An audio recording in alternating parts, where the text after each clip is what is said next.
ఈ రోజు పాఠ్యాంశము నరసింహ శతకము. ఇది degree second year 4th semester చదువుతున్న విద్యార్థులకు ఉపకరిస్తుంది. నా పేరు గద్ద Venkateswarlu, assistant professor of Telugu, ప్రభుత్వ డిగ్రీ కళాశాల వరంగల్, రంగశయ్యపేట, వరంగల్ అర్బన్.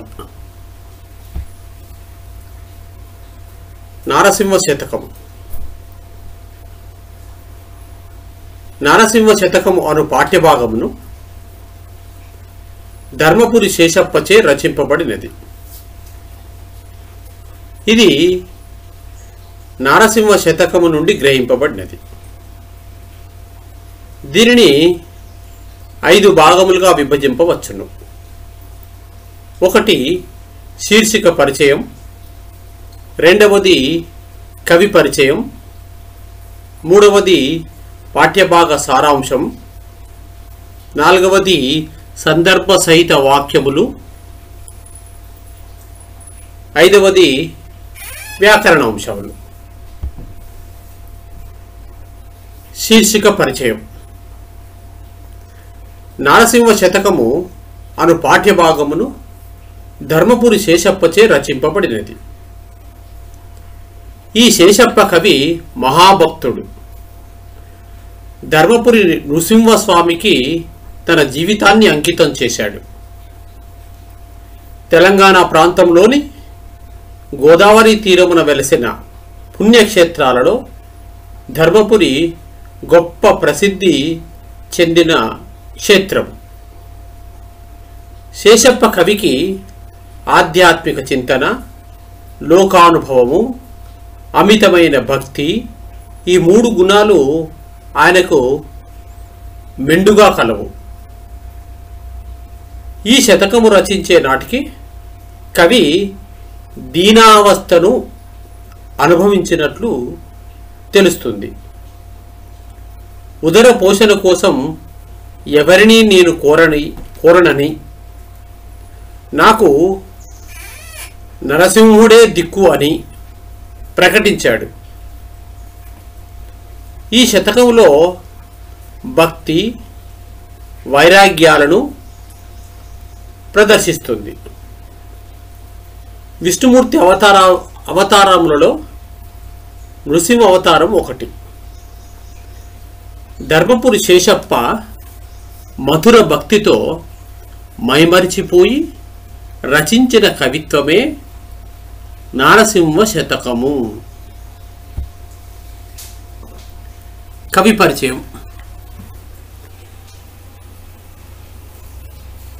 పాఠ్యభాగము నారసింహ శతకము గ్రహింపబడినది నారసింహ శతకము నుండి గ్రహింపబడినది. కవి పేరు ధర్మపురి శేషప్ప. ఇతడి కాలము క్రీస్తు శకము 1800 ప్రాంతంలో జీవించాడు. వీరి రచనలు నురుకేసరి శతకము, నారసింహ శతకము. వీరి ప్రత్యేకతలు: శేషప్ప కవి మహాభక్తుడు. ధర్మపురి నృసింహస్వామికి తన జీవితాన్ని అంకితం చేశాడు. కవిత్వ విశేషాలు: శేషప్పకు నీతి, భక్తి శతకాలలో మంచి పరిచయం ఉంది. వీరికి ఉన్న ఆధ్యాత్మిక చింతన, గొప్ప భక్తి ఉన్నాయి. వీరి రచనలకు ఇవి జీవం పోశాయి. ఈ శతకము రచించే నాటికి కవి కటిక పేదరికం అనుభవించినట్లుగా తెలుస్తుంది. ఉదర పోషణ కోసం ఎవరినీ ఆశించినట్లు లేడని, నరసింహుడే తనకు దిక్కని చాటి చెప్పాడు. ఈ శతక విశిష్టత. ఈ శతకము సుందర సుమధుర శతకము. మధుర భక్తితో మైమరచి రచించిన కవిత్వము ఇది. ప్రబోధాత్మక రచన. ఈ శతకము భక్తి వైరాగ్యాలను స్పష్టంగా ప్రదర్శిస్తుంది. ఇది భక్తులను పరవశింపచేసి విశ్వకళ్యాణ ద్వారానికి మంగళ తోరణం కట్టింది.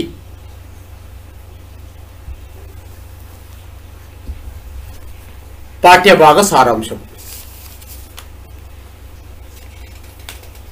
5 విషయాల ఆధారంగా ఈ పాఠ్యభాగ సారాంశాన్ని మనం చెప్పుకోవచ్చు. 1వది, ధర్మపురి శేషప్ప దాన ధర్మాల గురించి, పాప పుణ్యాలను గురించి వివరిస్తాడు.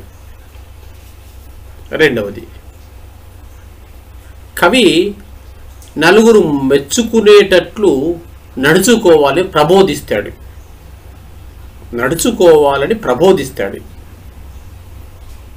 3వ అంశం, నరసింహ దివ్యనామ మంత్రముతో రోగాలు పాపాలు పోతాయంటాడు. 4వ అంశం, భగవద్భక్తి లేనివాడు పనికిరాని వాడని భక్తి ప్రబోధం చేస్తాడు ధర్మపురి శేషప్ప. 5వ అంశం, విద్య నేర్చాను అని విర్రవీగ రాదని హితబోధ చేస్తాడు ఈ పాఠ్యాంశంలో. మొదటగా పద్యంతో ప్రారంభం చేద్దాము.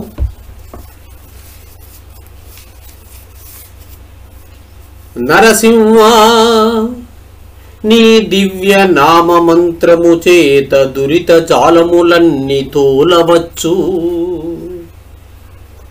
నరసింహ నీ దివ్య నామ మంత్రము చేత బలువైన రోగముల్ పాపవచ్చు. నరసింహ నీ దివ్య నామ మంత్రము చేత రిపు సంగముల సంవరింపవచ్చు. బలిరా నేనీ మహామంత్ర బలము చేత దివ్య వైకుంఠ పదవి సాధింపవచ్చు.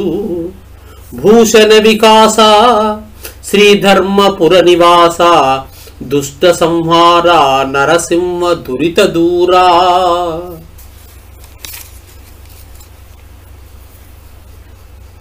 ఈ పద్యంతోని ప్రారంభమవుతుంది పాఠ్యాంశం. ఓ నరసింహస్వామి, పవిత్రమైన నీ నామమంత్రాన్ని తలచొట చేత పాపములను పోగొట్టుకోవచ్చును, ప్రబలమైన వ్యాధులను తొలగింపవచ్చును, శత్రువుల సమూహములను వధింపవచ్చును, యమభటులను తరుమవచ్చును. ఆహా, నీ నామమంత్రము యొక్క శక్తి చేత శ్రేష్టమైన వైకుంఠములో నివసించే యోగ్యతను కూడా పొందవచ్చును. సొమ్ముల చేత మిక్కిలి ప్రకాశించేవాడా ఓ నరసింహ,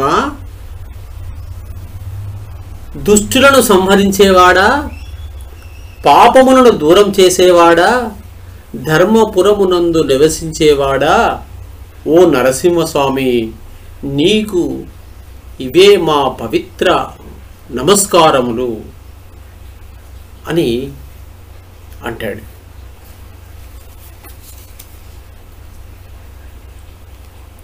చెవులలో నీ ఉత్తమ చరిత్రలను వర్ణింపగా విని ఆనందించని వాడును, పుణ్యము చేసిన వారు నిన్ను పూజింపగా చూచి మనసులో ఉప్పొంగి పోనివాడును,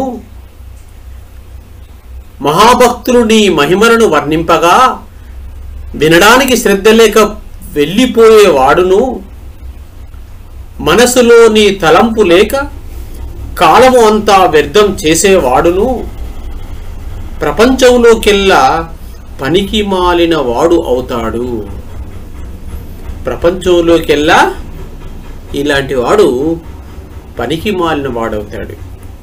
అట్టివాడు ఎప్పుడునూ మోహమును పొంది నశించు పోవుగాక అంటాడు కవి. పసరము గొడ్డుది అయితే ఆ తప్పు పశువులు కాసేవాడిది. ప్రజలు చెడ్డవారైతే అది రాజు తప్పు. భార్య గయ్యాలైతే అది భర్త తప్పు. కొడుకు దుర్మార్గుడైతే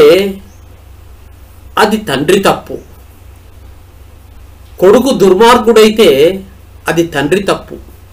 సైన్యము చిందరవందరైతే అది సేనాధిపతి తప్పు. కూతురు చెడ్డది అయితే అది తల్లి తప్పు. గుర్రము చెడ్డదైతే అది రౌతు తప్పు. ఏనుగు చెడ్డదైతే అది మావటివాడి తప్పు. భూమిపై మనుషులు ఇటువంటి తప్పులు తెలుసుకోకుండా ఈనాడు తమ ఇచ్చ వచ్చినట్లు సంచరిస్తున్నారు. దానికి కారణం మీరే తెలుసుకోవాలి. తల్లి కడుపు నుండి ధనమును ఎవ్వడూ తీసుకురాడు.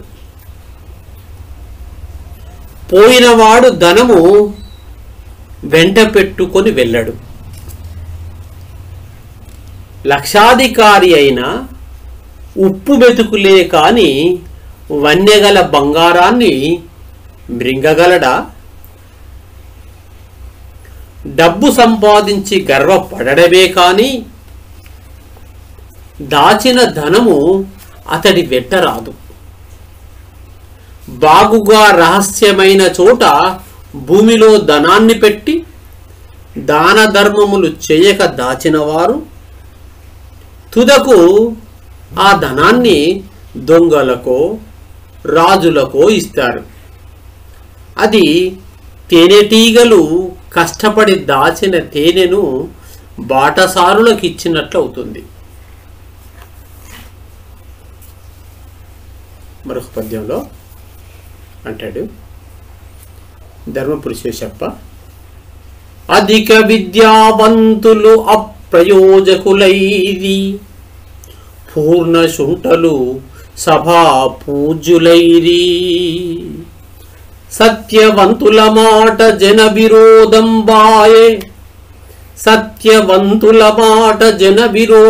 వాయే వదరు బోతుల మాట వాసికెక్కే ధర్మవాదన పరుల్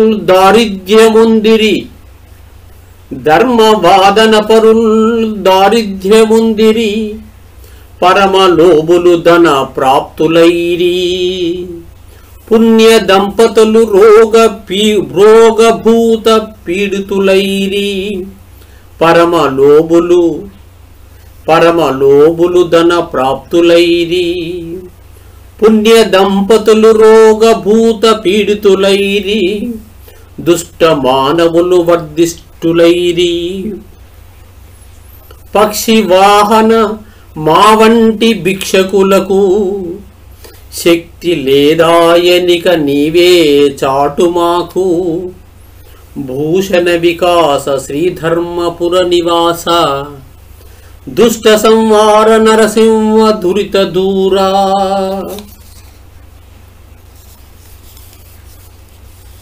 ఓ నరసింహస్వామి, ఎక్కువగా చదువుకున్నవారు పనికి మాలిన వారయ్యారు. పూర్తిగా తెలివి లేని వారు సభలలో పూజింపబడుతున్నారు. నిజము పలికిన వారి మాట జనులకు విరోధంగా ఉంది. నిజము పలికిన వారి మాట జనులకు విరోధంగా ఉంది. ఊరక మాట్లాడు వారి మాట ప్రసిద్ధి వహించింది. ధర్మము కొరకు వాదనలు చేసేవారు, ధర్మము కొరకు వాదనలు చేసేవారు దరిద్రులయ్యారు. మిక్కిలి పిసినిగొట్టు వారు ధనవంతులయ్యారు. పుణ్యం చేసిన వారు వ్యాధుల చేతను భూతముల చేతను పీడింపబడుతున్నారు. దుర్మార్గులు అభివృద్ధిని పొందారు. గరుడ వాహన, ఓ నరసింహ, మా వంటి బిచ్చగాండ్రకు బలము లేకున్నది. ఇక దిక్కు నీవే మాగో.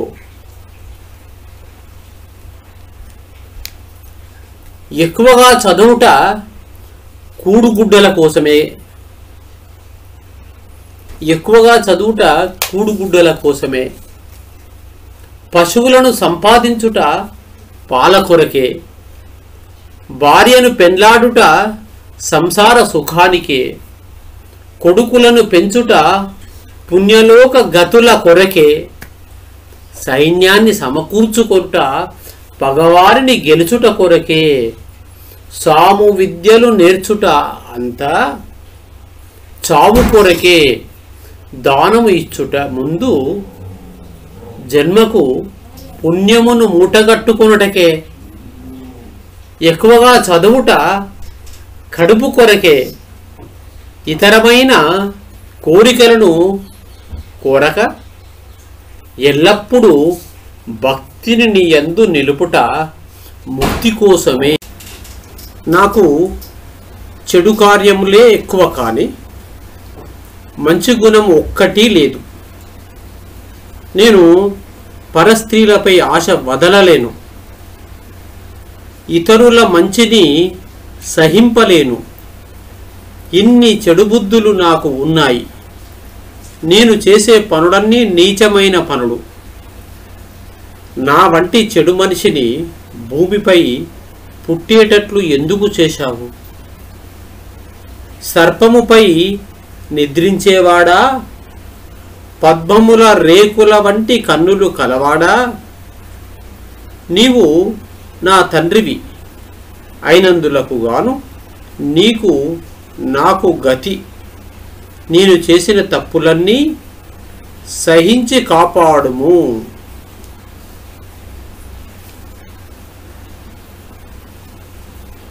మళ్ళీ అంటాడు,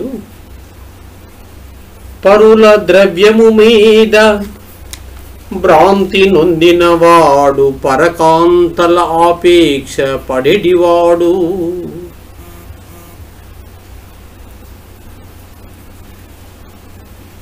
ఆర్తుల విత్తంబు అపహరించడివాడు, ఆర్తుల విత్తంబు అపహరించడివాడు. దానమియ్యంగ వద్దెనడివాడు, సభల లోపల నిల్చి చాడి చెప్పెడివాడు. పక్షపు సాక్ష్యంబు పలుకువాడు, విష్ణు దాసుల జూచి వెక్కిరించెడివాడు. ధర్మ సాధుల దిట్ట తలుచువాడు. ప్రజల జంతుల హింసించు పాతకుండు. కాలకింకర గదలచే కష్టముందు. భూషణ వికాస శ్రీధర్మపుర నివాస. దుష్ట సంహార నరసింహ దురిత దూరా. పరుల ధనానికి ఆశపడేవాడు, ఇతరుల భార్యలను కోరువాడు, యాచకుల ధనాన్ని దొంగిలించేవాడు,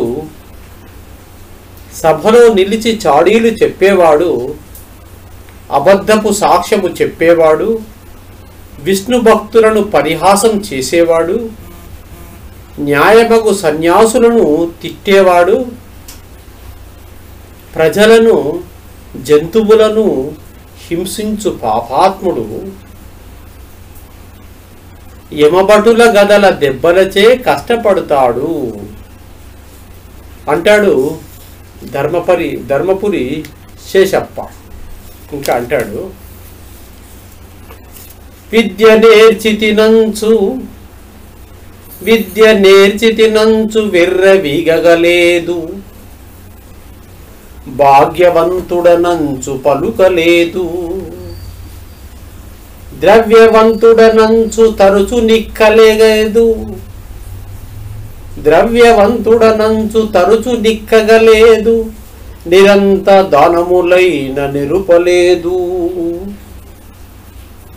పుత్రవతుండనంచు పొగడుచుండగలేదు, మృత్యువంతుడనంచు పొగడలేదు, శౌర్యవంతుడనంచు సంతసింపగలేదు, కార్యవంతుడనంచు గడపలేదు. నలుగురికి మెప్పుగానైన నడవలేదు, నలినీదల నేత్ర నిన్ను నే నమ్మినాను. భూషణ వికాస శ్రీధర్మపుర నివాస, దుష్ట సంహార నరసింహ దురిత దూరా. ఇక్కడ నరసింహస్వామి నేను విద్యను నేర్చి తిని అని విర్రవీగలేదు. ఎప్పుడు కూడా పుణ్యములు చేసినానని ఎవ్వరికీ చెప్పలేదు. ధనవంతుడనని మాటి మాటికి తల ఎత్తి ఎగిసి పడలేదు. ఎల్లప్పుడూ చేయవలసిన దానములు అయినా చేయలేదు. పుత్రులు కలవాడనని పొగడుకొనలేదు, సేవకులు గలవాడనని పొగడుకొనలేదు, శూరత్వము గలవాడనని సంతోషించలేదు, కార్యము చేయగలవాడనని చాటలేదు, నలుగురికి మెప్పుగానైన నడవలేదు, నిన్నే నమ్మియున్నాను ఓ నరసింహస్వామి. మరొక పద్యంలో వెర్రి వానికి నేల వేదాక్షరంబులు, వెర్రి వానికి నేల వేదాక్షరంబులు, మోటు వానికి మంచి పాటలేలా, పశుల కాపరికేల పరతత్వ బోధలు, బిటకానికేటికో విష్ణు కథలు, వదరు శుంఠలకేల వ్రాత పుస్తకములు, తిరుగు ధిమ్మరికేల దేవ పూజ, ద్రవ్య లోభికి నేల దాతృత్వ గుణములు, దొంగ బంటుకు మంచి సంగతేలా, క్రూర జనులకు నీ మీద కోరికేలా, ద్రోహి ప్రాపాత్మునకు దయా దుఃఖమేలా, భూషణ వికాస శ్రీధర్మపుర నివాస, దుష్ట సంహార నరసింహ దురిత దూరా.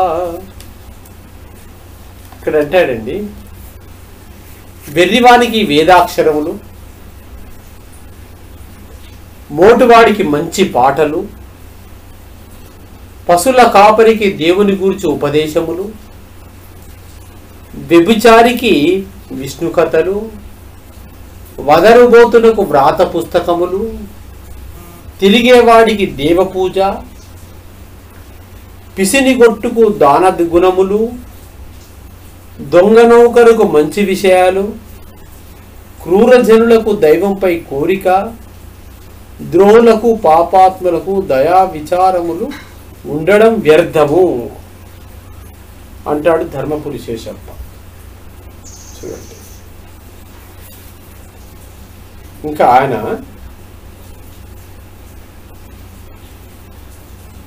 ఏ కులంలో పుడితే ఏంటి, నీ జాతి ఎందుకు,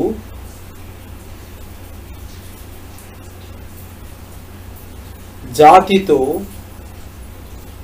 నీతులతో వారికి పని లేదని ఈ పద్యంలో చెప్తాడు. వ్యాసుడే కులమందు వాసిగా జన్మించే, వ్యాసుడే కులమందు వాసిగా జన్మించే, విదురుడే కులమందు వృద్ధి పొందే, కర్ణుడే కులమందు ఘనముగా వర్ధిల్లే, ఆ వశిష్ఠుడెందు అవతరించే, ఇంపుగా వాల్మీకి ఏ కులంపున పుట్టే, గూఢను పుణ్యుడే కులమువాడు, శ్రీశుకుడెచ్చటి జలగి జన్మించెను, శబరి ఏ కులమందు జన్మమొందే, ఏ కులంభున వీరిందరెచ్చినారు నీ కృపా పాత్రులకు జాతి నీతులేలా భూషణ వికాస శ్రీధర్మపుర నివాస దుష్ట సంహార నరసింహ దురిత దూరా. వ్యాసుడు, విదురుడు, కర్ణుడు, వశిష్ఠుడు, వాల్మీకి, గుహుడు, శ్రీశుకుడు, శబరి మొదలైన వారంతా ఏ కులంలో పుట్టి ఏ కులంలో పెరిగారు?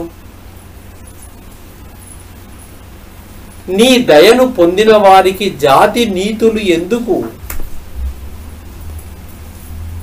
అవి అవసరమే లేదు అంటాడు ధర్మపురి శేషప్ప.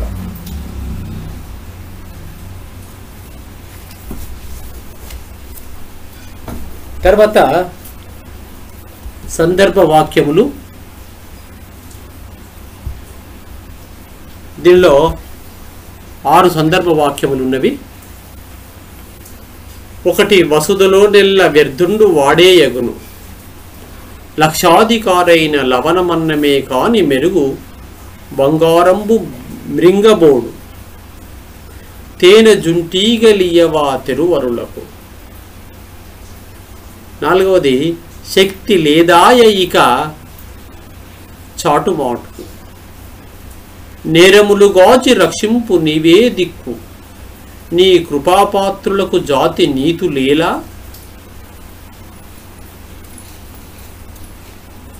అంటాడు. దీనిలో మొదటిది వసుధలోకెల్లా వ్యర్థుడు వాడేయగును. వసుధలోనెల్ల వ్యర్థుండు వాడేయగును. కవి పరిచయము.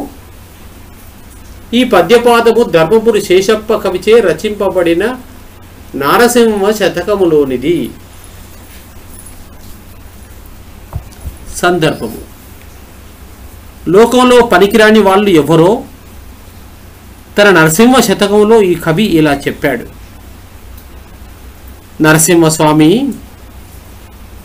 ఉత్తమ చరిత్రలను విని ఆనందించని వాడు, నరసింహుని పూజను చూసి ఉత్సాహం చెందనివాడు,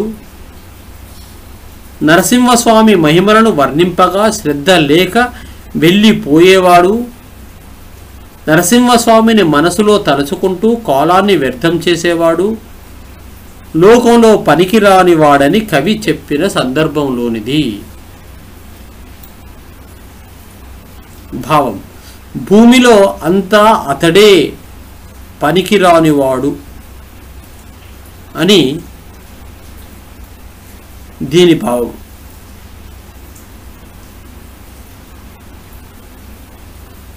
రెండవది లక్షాధికారైన లవణమన్నమే కాని మెరుగు బంగారంబు మృంగబోడు. కవి పరిచయము.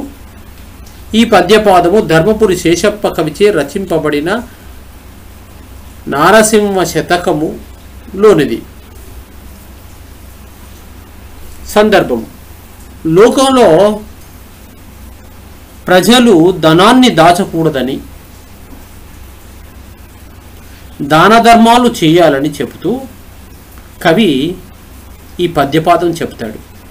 పుట్టేటప్పుడు ధనాన్ని ఎవ్వరూ తీసుకొని రారని, చచ్చిపోయేనాడు దాచిన సొమ్ము వారి వెంట పోదని కవి కుండబద్దలు కొట్టినట్టు చెప్తాడు. లక్షాధికారైన ధనవంతుడైన ఉప్పు అన్నం మెతుకులే తింటాడు. అంతేకాని 16వ వన్య బంగారాన్ని తినడు. కాబట్టి ధనాన్ని దాచిపెట్టి దొంగలకు ఇవ్వక దాన ధర్మాలు చేయాలని కవి చెప్పిన సందర్భంలోనిది. వ్యాఖ్య. ఎంత ధనవంతుడైనా అన్నమును తిని ఉప్పును నంజుకుంటాడు.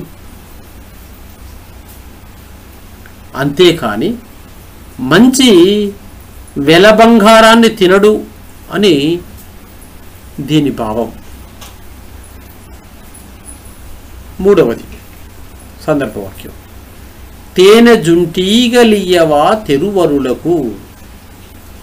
కవి పరిచయం. ఈ పద్యపాదము ధర్మపురి శేషప్ప కవిచే రచింపబడిన నారసింహ శతకములోనిది. సందర్భము. ప్రజలు పుట్టేటప్పుడు ధనాన్ని తమ వెంట తీసుకురారు. చచ్చిన రోజున ధనాన్ని తమ వెంట తీసుకుపోరు. ధనాన్ని దాన ధర్మాలు చేయకుండా భూమిలో దాస్తే అది దొంగల పాలవుతుంది, లేదా అది రాజులకు చేరుతుందని చెబుతూ దానికి దృష్టాంతముగా కవి ఈ వాక్యమును చెప్పాడు. తేనెటీగలు తేనెను దాస్తే ఆ తేనెను బాటసారులు తీసుకుంటారని చెప్పాడు. తేనెటీగలు కూడబెట్టిన తేనెను బాటసారులు తీసుకున్నట్లు ప్రజలు దాచిన ధనాన్ని దొంగలు కానీ రాజులు కానీ తీసుకుంటారని కవి తెలిపిన సందర్భంలోనిది. వివరణ. తేనెటీగలు తేనెను బాటసారులకు ఇస్తాయి కదా అంటాడు. నాలుగవది. శక్తి లేదాయే ఇక నీవే చాటు మాకు. కవి పరిచయం. ఈ పద్యపాదము ధర్మపురి శేషప్ప కవిచే రచింపబడిన నారసింహ శతకములోనిది. సందర్భము. లోకంలో జరుగుతున్న కొన్ని అన్యాయములను కవి తెలిపాడు. చదువుకున్నవారు అప్రయోజకులయ్యారు. చదువురాని పూర్ణ శుంఠలు సభలలో పూజింపబడుతున్నారు. లోకంలో జరిగే ఈ సందర్భాలను ఆపే శక్తి తన వంటి బిచ్చగాండ్రకు లేదని, నరసింహస్వామియే తనకు రక్షకుడని కావాలని కవి నరసింహస్వామిని ప్రార్థిస్తూ శేషప్ప కవి చెప్పిన సందర్భంలోనిది. వివరణ. ఇంకా నాకు బలం లేదు, బలగం లేదు, నీవే మాకు చాటుగా ఉండాలి, నిన్ను అడ్డు పెట్టుకొని నేను జీవిస్తాను అని కవి నరసింహస్వామికి కోరాడు. మరొక సందర్భ వాక్యము. నేరములు కాచి రక్షింపు నీవే దిక్కు.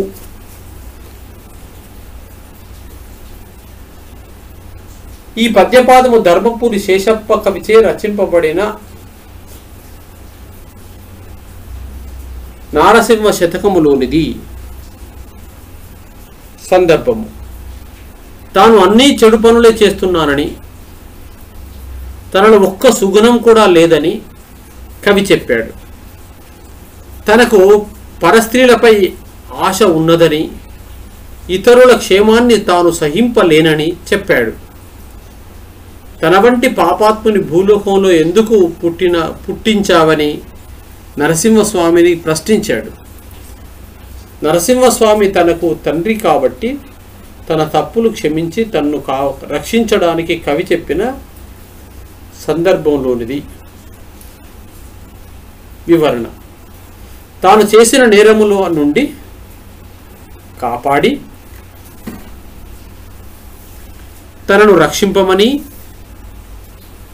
నరసింహస్వామియే తనకు దిక్కు అని కవి చెప్పిన భావం.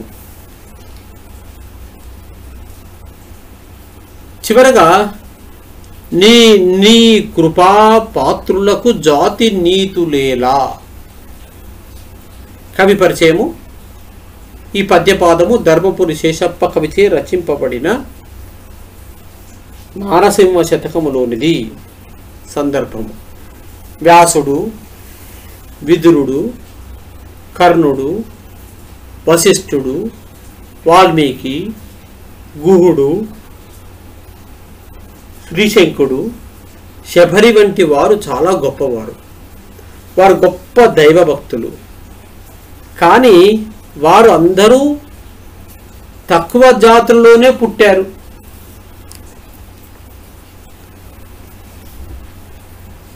వారందరూ దైవకృపకు పాత్రులైన వారు. దీనిని బట్టి నరసింహస్వామి దయకు పాత్రులైన వారికి జాతి నీతులతో పని లేదని, వారు ఏ జాతిలో పుట్టినా పవిత్రులే అవుతారని కవి తెలిపిన సందర్భంలోనిది. వివరణ: నరసింహస్వామి దయను పొందడానికి జాతి నీతి అనే వాటితో అవసరం లేదు, వారు ఎప్పుడూ పవిత్రులే అని భావం.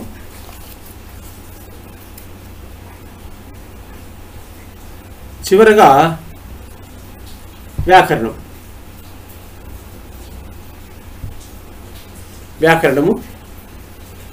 దానిలో అలంకారములు.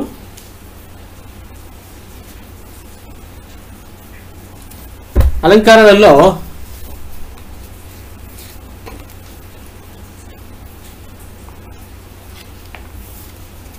కవి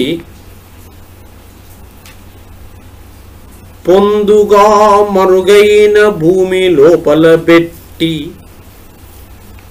పొందుగా మరుగైన భూమి లోపల పెట్టి, దాన ధర్మము లేక దాచి దాచి, తుదకు దొంగల కిత్తురో దొరల కపునో, తేనె జుంటి గలియవా తెరువరులకు. ఇది పద్యం, నరసింహ శతకంలోని పద్యం. ఈ పద్య పంక్తులలో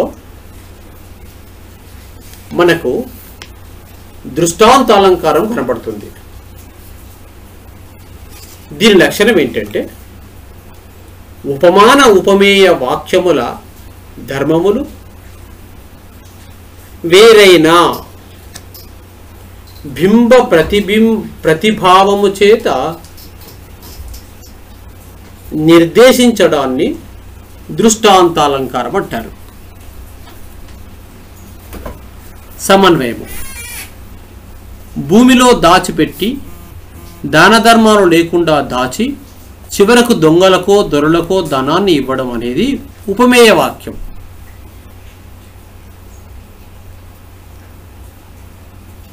ఉపమాన వాక్యం: తెరువరులకు జుంటీగలు తేనెనే ఇవ్వడం.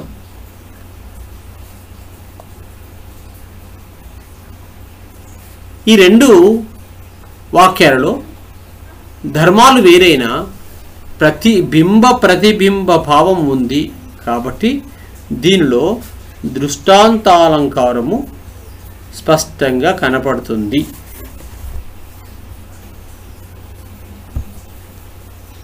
ధన్యవాదములు.